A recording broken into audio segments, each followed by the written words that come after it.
Down by 8 in the second quarter, Steve Kerr pulled the ace out of his sleeve and went ultra small, reminding us of that legendary death lineup that Golden State had a few years ago. The result was a 22-6 run in just 5 minutes to completely turn things around and take control of the game that they kept until the end. The Warriors with Curry, Thompson, Poole, Wiggins and Green so far have been unguardable, and the statistics are hard to believe. So let me show you what makes them deadly. What up everybody, my name is Stefan and this is Heat Check. Let's get into it. Having Draymond as the center, setting a high screen for the best shooter in NBA history, and with 3 other great shooters spread out on the perimeter, means that Jokic is left on an island picking his poison between the 3 or the drive. Steph blows by him and the help defense is reluctant to fully help off of the shooters, and you have an easy layup. Again, with Klay backing down the much smaller Morris on the block, if we stop it right here, we see that he can take his time because everyone else is a knockdown threat.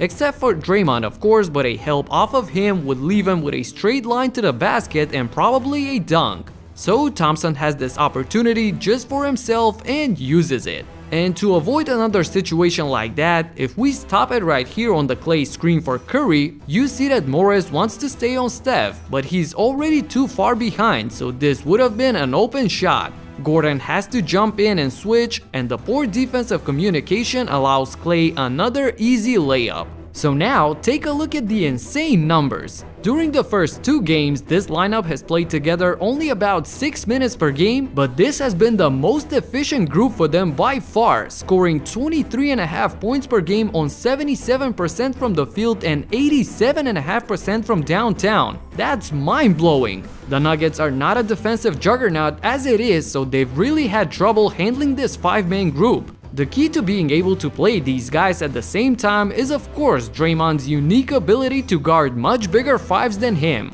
As we roll this highlight, just check out the fight that he's showing against what's probably going to end up being the MVP in Jokic. Some of these shots are heavily contested, making things very difficult for Nikola. Of course, you cannot completely stop the Serbian, especially as an undersized big man, but you can see the phenomenal defensive effort that Draymond displays and how that's making a huge impact during these minutes of small ball for the Warriors. All in all, we see that Steph and Klay are getting into a nice rhythm, and Poole can be the X factor that they've hoped that he can become. So in a situation like this, although I had him in 6 games, I'm afraid that this series might turn out to be a shorter one, as the Warriors are getting back to their early season form again. Let me know in the comments, what do you think? Are they finally back, or can the Nuggets even things out on their home court?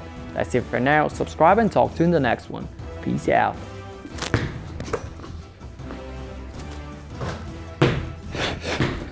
At 5'5", I'm always playing a small lineup. Peace.